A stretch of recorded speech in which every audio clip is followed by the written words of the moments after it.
Bismillahirrahmanirrahim. Assalamualaikum warahmatullahi wabarakatuh.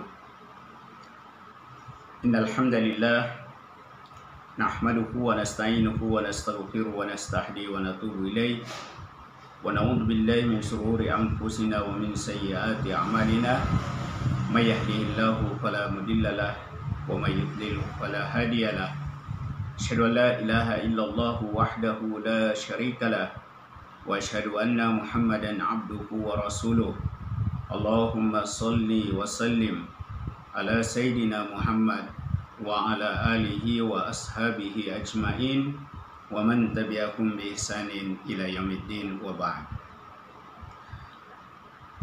Para pemirsa yang dimuliakan oleh Allah Subhanahu wa taala dimanapun Anda berada, wabil khusus kepada para santri Tahfidzul Quran Pesantren Imam Bukhari Makassar yang insya Allah sama berbahagia.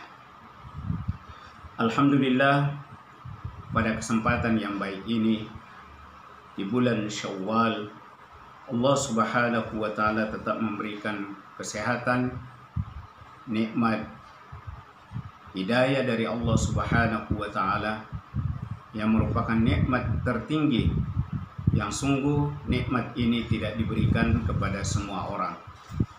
Maka beruntunglah, bersyukurlah kita ketika kita mendapatkan nikmat yang satu ini. Itu bertanda bahwa Allah Subhanahu wa taala masih sayang kepada kita sekalian.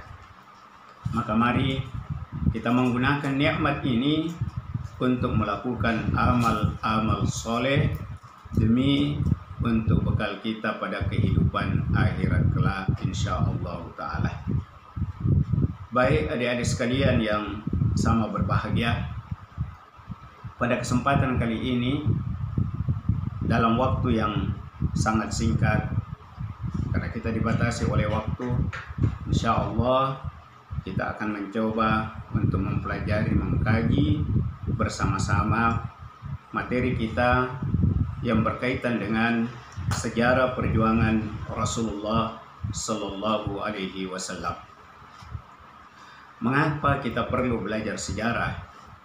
Tentu kita ketahui bersama bahwa sejarah ini memiliki sesuatu yang amat penting untuk kita kaji. Mari kita lihat di dalam Al-Quranul Karim. Isyarat Allah Subhanahu wa taala sangat jelas di dalam Al-Qur'an surah Al-Hasyr ayat 18. Allah katakan di dalam ayat tersebut, A'udzu billahi minasyaitonir rajim, ya ayyuhalladzina amanu taqullaha wal tanzur nafsum ma qaddamat ligad wattaqullaha innallaha khabirum bima ta'malun. Dalam ayat ini sangat jelas sekali hadirin yang dimuliakan oleh Allah Subhanahu wa taala, di mana Allah Subhanahu wa taala menyebutkan seruan kepada orang-orang yang beriman. Wahai orang-orang yang beriman, ya ayyuhalladzina amanu. Seruan selanjutnya Allah katakan dalam ayat itu mengajak kepada orang-orang yang beriman untuk bertakwa kepada Allah Subhanahu wa taala. Kemudian setelah ayat itu Allah Subhanahu wa taala sebutkan hendaklah setiap orang memperhatikan apa yang telah diperbuatnya. Mari kita lihat, Masya Allah, begitu dalamnya ayat ini. Allah sebutkan mengawali setelah ucapan seruan kepada orang yang beriman untuk bertakwa kepadanya. Allah inginkan kepada kita untuk introspeksi pada diri kita masing-masing. Apa yang telah kita lakukan? Apa maksudnya di sini? Ini berarti kita disuruh untuk menengok sejarah apa yang kita telah lakukan, apa yang telah kita buat. Untuk apa hadirin yang dimuliakan oleh Allah Subhanahu wa taala? Untuk hari esok, untuk akhiratnya. Artinya apa? Hadirin yang dimuliakan oleh Allah Subhanahu wa taala, artinya agar supaya kita senantiasa menimbang-nimbang apakah cukup perbekalan kita yang telah kita lakukan untuk kehidupan akhirat kita kelak atau tidak. Kalau belum, maka mari kita memperbaiki, mari kita mempersiapkan lebih baik demi untuk amal-amal soleh kita yang kita akan banggakan di hadapan Allah Subhanahu wa taala kelak. Baik hadirin yang dimuliakan oleh Allah Subhanahu wa taala, khususnya adik-adik sekalian, kita awali. Mengapa sejarah ini penting untuk kita kaji? Kalau kita lihat berbagai literatur yang ada, maka kita akan temukan beberapa hal, alasan-alasan mengapa kita harus belajar sejarah. Kita akan coba utarakan di sini. Yang pertama, mengapa kita perlu untuk belajar sejarah? Sebenarnya ketika kita bicara sejarah, khususnya sejarah Islam, lebih khusus lagi sejarah kehidupan Rasulullah SAW, bukanlah hanya sekedar kita mempelajari sekedar tanggal, tempat, tokoh-tokoh, atau peristiwa yang biasa dihafal. Sebab kenapa? Anak-anakku sekalian, sebab hikmah dan pelajaran tidak akan pernah yang namanya habis. Artinya tidak akan ada habisnya hikmah dan pelajaran yang kita dapatkan daripada peristiwa sejarah yang kita baca. Ya, seperti yang kita sebutkan tadi. Ya, hendaklah kita mempersiapkan diri kita untuk kehidupan akhirat kita, kehidupan kelak kita.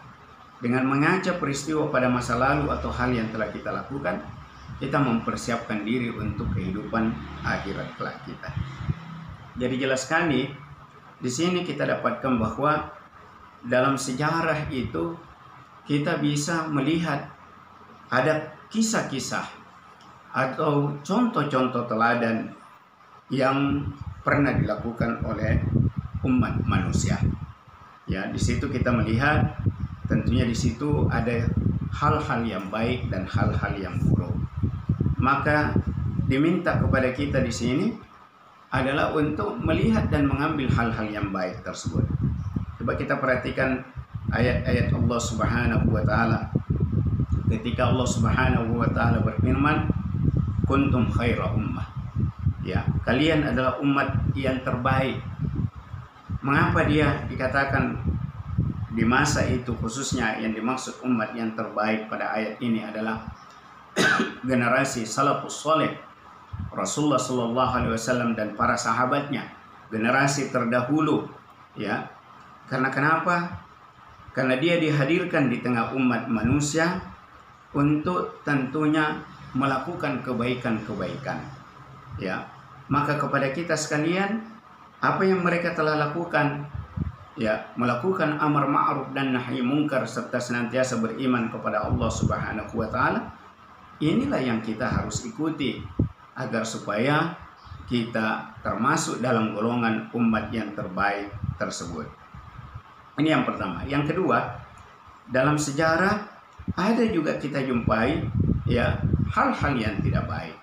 Dikisahkan misalnya peristiwa-peristiwa buruk, ya peristiwa-peristiwa yang jelek yang pernah ada di muka bumi ini.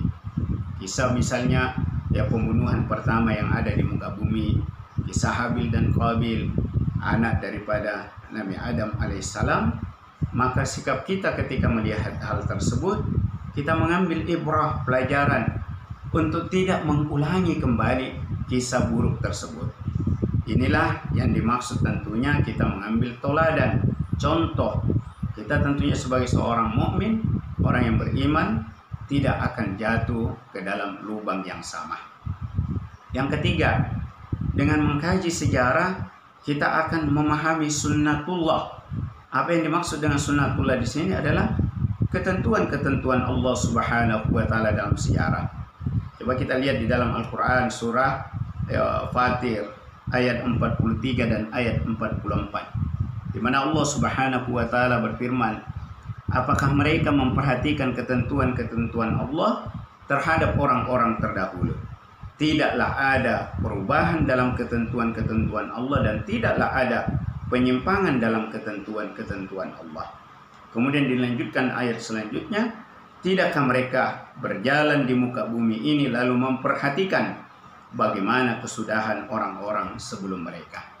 Ini jelas sekali kepada kita sekalian adalah mempelajari ya peristiwa-peristiwa yang terjadi pada masa lalu. Qul siru fil ardh wanzuru kaifa kana aqibatul mukatsibin. Kita disuruh untuk ya melihat, berjalan di atas muka bumi ini, kemudian memperhatikan akibat dampak dari perbuatan orang-orang yang banyak mendustakan ayat-ayat Allah Subhanahu wa taala. Kemudian selanjutnya, adik-adik sekalian, ya, alasan yang berikutnya kenapa kita penting untuk mengkaji sejarah, kita ketahui bersama sepertiga dari ayat-ayat Al-Qur'an adalah berkaitan dengan kisah orang-orang terdahulu. Tentu di sini jelas sekali yang dimaksud kisah orang-orang terdahulu adalah sejarah, ya, bukan ya teknologi, bukan ilmu kedokteran, bukan ilmu yang lain, tapi kisah sejarah, ya, di mana di situ ada kisah-kisah orang-orang yang terdahulu. Ini menunjukkan pentingnya untuk kita mengetahui dan mempelajari sejarah. Hadirin yang dimuliakan oleh Allah Subhanahu wa taala. Selanjutnya kita akan secara spesifik berbicara tentang sejarah perjuangan Rasulullah. Inilah dasar kita untuk ya mempelajari sejarah, dan tentu yang dimaksud tentu di sini ya, bagi kita sebagai seorang umat Islam, sebagai umat Rasulullah Sallallahu Alaihi Wasallam, harus kita memahami dan mendalami ya dengan baik bagaimana sejarah ya Rasulullah Sallallahu Alaihi Wasallam.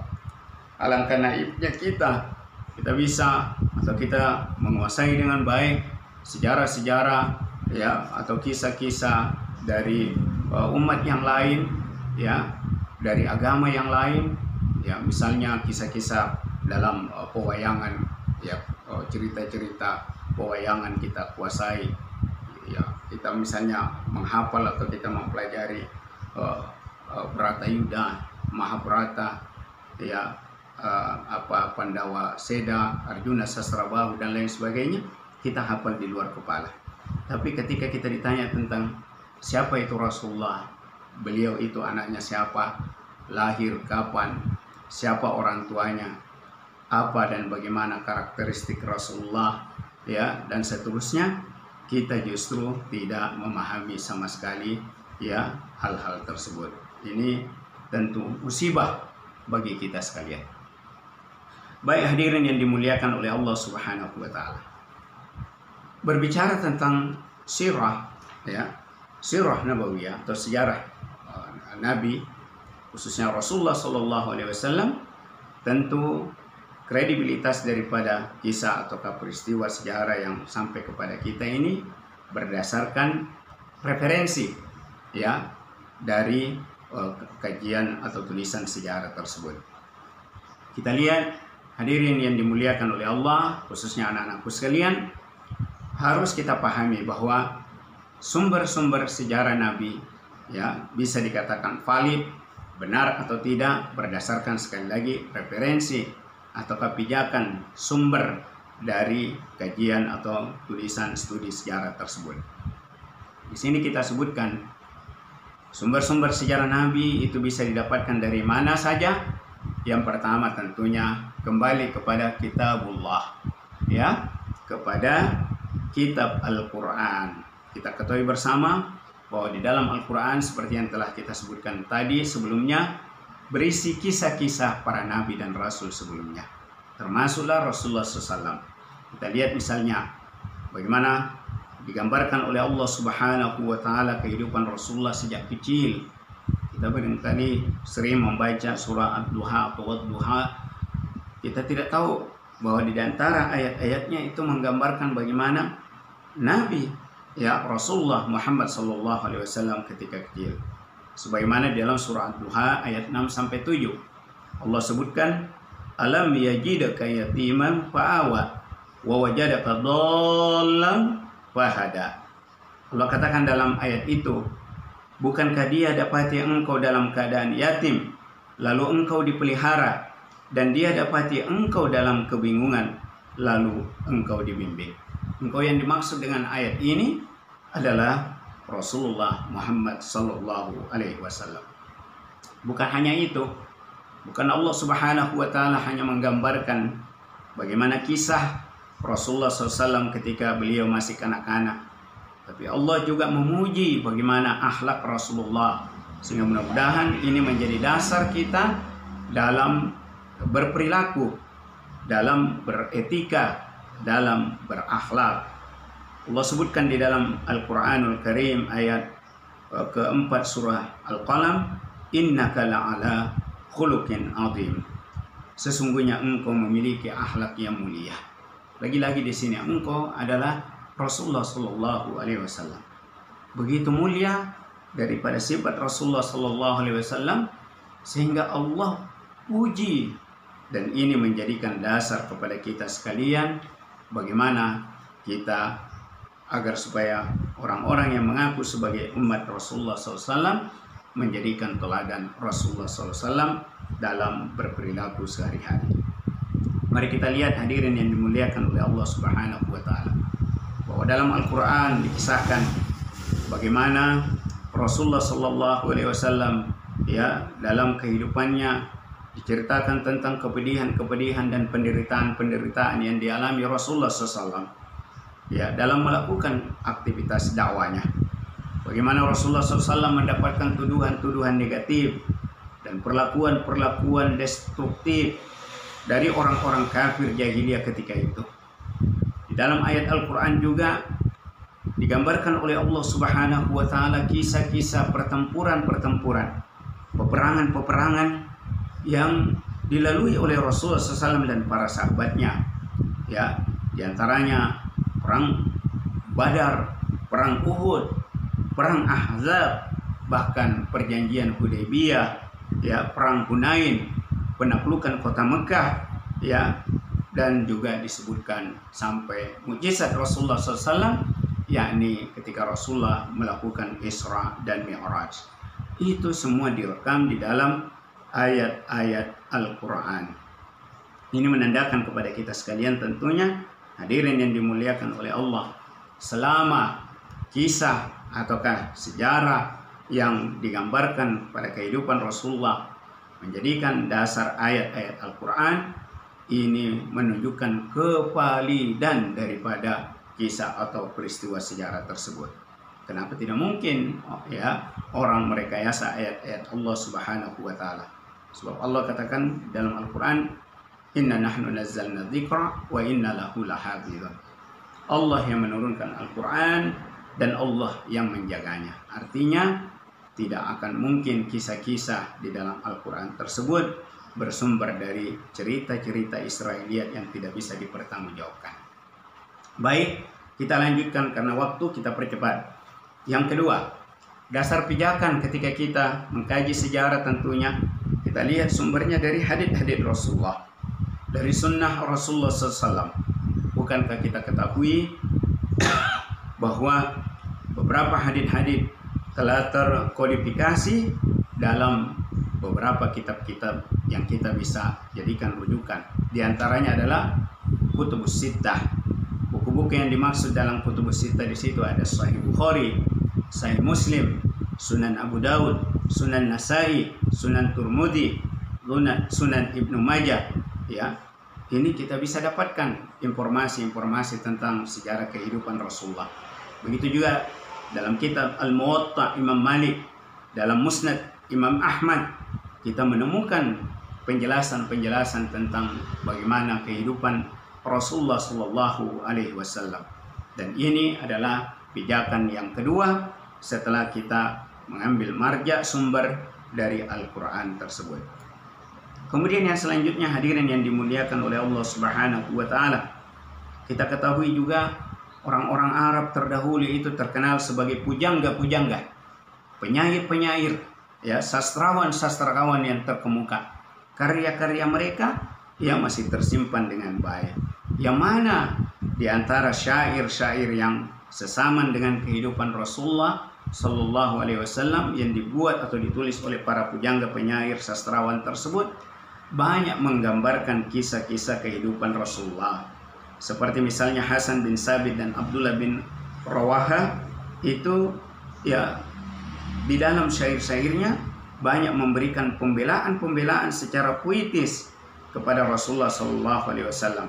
Karena ketika itu para penyair-penyair, pujangga-pujangga yang ada ya banyak memberikan kritikan, bahkan pada sebagian orang-orang Arab jahiliyah, orang-orang kafir ketika itu menganggap bahwa Rasulullah SAW itulah yang membuat-buat Al-Quran, bukan sumbernya dari Allah Subhanahu wa Ta'ala, sehingga para penyair-penyair Muslim memberikan pembelaan atas tuduhan dan fitnah kepada Rasulullah SAW.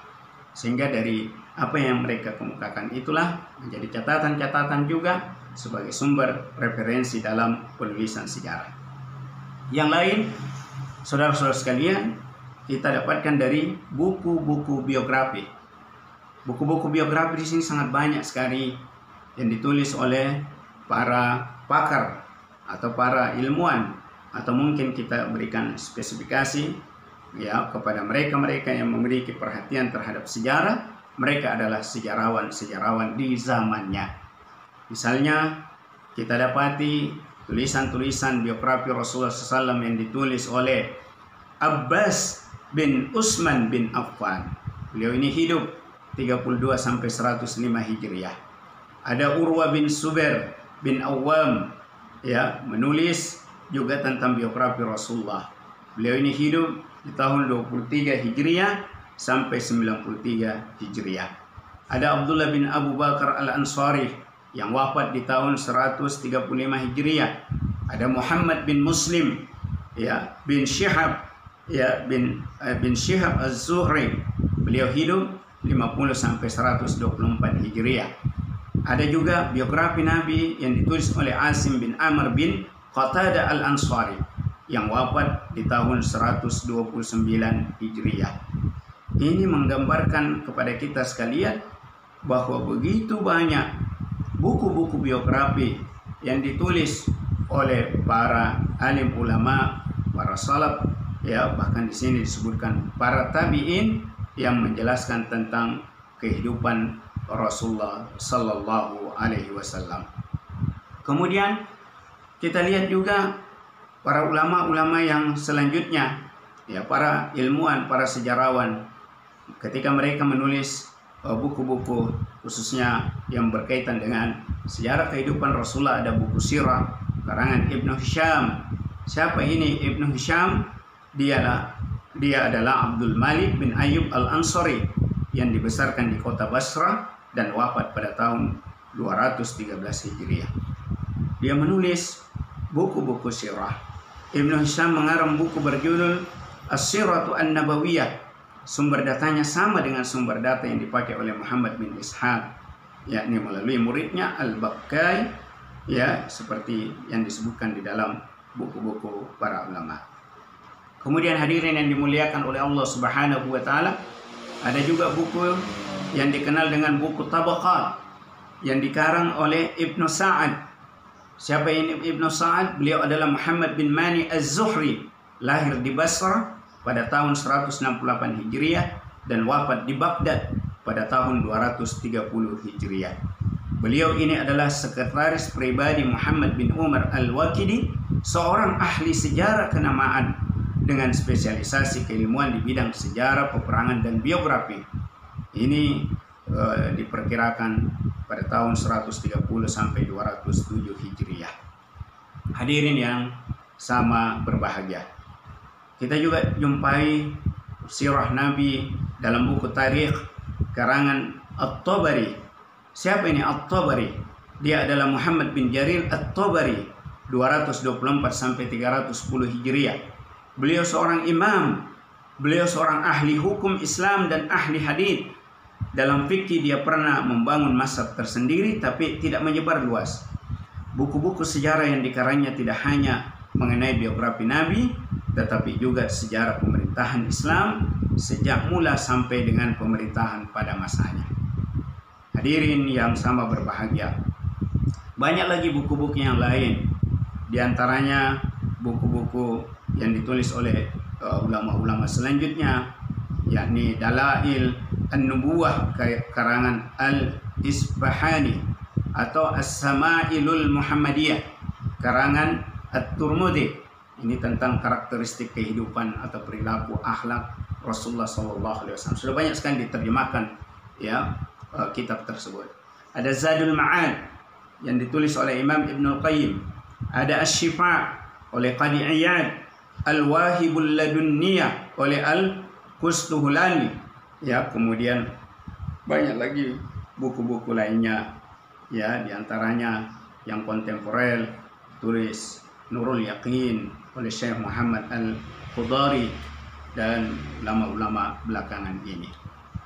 Intinya, saudara-saudara sekalian, adik-adik sekalian, mari kita jadikan dasar-dasar dari buku-buku tersebut untuk memahami sejarah kehidupan Rasulullah Sallallahu Alaihi Wasallam. Saya kira untuk pembelajaran awal tentang sejarah Rasulullah SAW kita cukupkan sampai di sini. Insya Allah Ta'ala pada pertemuan selanjutnya kita akan masuk menjelaskan sejarah hidup Rasulullah Sallallahu Alaihi Wasallam sebelum menjadi Rasul dan seterusnya sampai akhir Rasulullah Sallallahu Alaihi Wasallam wafat. Saya kira ini yang kita bisa sampaikan. Lebih dan kurangnya mohon dimaafkan pada Allah Subhanahu Wa Taala. Kita tutup dengan istighfar dan membaca doa penutup majelis. Astagfirullah, astagfirullah, astagfirullah. Subhanakallahumma rabbana wa bihamdik, asyhadu an la ilaha illa anta, astaghfiruka wa atubu ilaik. Subhana rabbika rabbil izzati amma yasifun, wa salamun alal mursalin, wa akhiru da'wana anil hamdulillahi rabbil alamin. Wassalamualaikum warahmatullahi wabarakatuh.